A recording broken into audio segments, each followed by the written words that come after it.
ഇന്ന് നമുക്ക് നേന്ത്രക്കായയും ചേനയും കൊണ്ട് ഒരു എരിശ്ശേരി ഉണ്ടാക്കാം. പാലക്കാട്ടുകാർക്ക് ഓണത്തിന് ഒഴിച്ചുകൂടാനാവാത്ത ഒരു ഐറ്റമാണ് ഇത്. ഇതിനായി ഒരു വിളഞ്ഞ നേന്ത്രക്കായയും ഒരു കഷ്ണം ചേനയും എടുത്തു വെച്ചിട്ടുണ്ട്. ഒരു കടായിൽ ഇത് തൊലി കളഞ്ഞ് ചെറിയ കഷ്ണങ്ങളാക്കി മുറിച്ചിട്ട് കൊടുക്കാം. ഇതിലേക്ക് 1 സ്പൂൺ മഞ്ഞൾപ്പൊടിയും 1 സ്പൂൺ കുരുമുളക് പൊടിയും 1 സ്പൂൺ മുളക് പൊടിയും 1 സ്പൂൺ ഉപ്പും ഇട്ട് കൊടുത്ത് 1/2 ഗ്ലാസ് വെള്ളം ഒഴിച്ച് നന്നായി ഇളക്കി യോജിപ്പിക്കാം.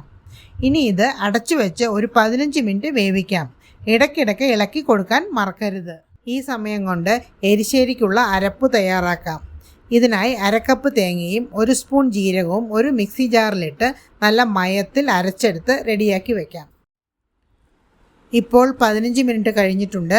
കായയും ചേനയും നന്നായി വെന്തു വന്നിട്ടുണ്ട്. ഇതിലേക്ക് തയ്യാറാക്കി വെച്ച അരപ്പ് ഒഴിച്ചു കൊടുത്ത് നന്നായി ഇളക്കി യോജിപ്പിച്ച് കുറച്ച് വെള്ളം കൂടി ഒഴിച്ച് ഇളക്കി കൊടുക്കാം. ഉപ്പ് നോക്കി ഉപ്പ് കുറവാണെന്ന് കണ്ടാൽ കുറച്ചുകൂടി ഉപ്പ് ചേർത്ത് കൊടുക്കാവുന്നതാണ്. അവസാനമായി ഒരു പാനിൽ 1 സ്പൂൺ കടുകും 2-3 വറ്റൽമുളകും 1/2 കപ്പ് തേങ്ങയും 1 പിടി കറിവേപ്പിലയും ഇട്ട് കൊടുത്ത് ചെറുതായി ഒന്ന് വറുത്തെടുക്കാം. തേങ്ങ ഒരു ബ്രൗൺ നിറമാകുന്നത് വരെ മാത്രം വറുത്താൽ മതി.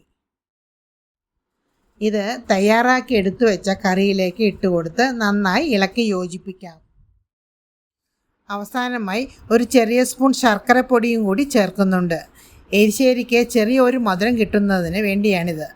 ഇത് ഓപ്ഷണലാണ്. നമ്മുടെ കായയും ചേനയും എരിശ്ശേരി ഇവിടെ തയ്യാറായിട്ടുണ്ട്. ഓണത്തിന് ഒഴിച്ചുകൂടാനാവാത്ത ഒരു ഐറ്റമാണ് ഇത്.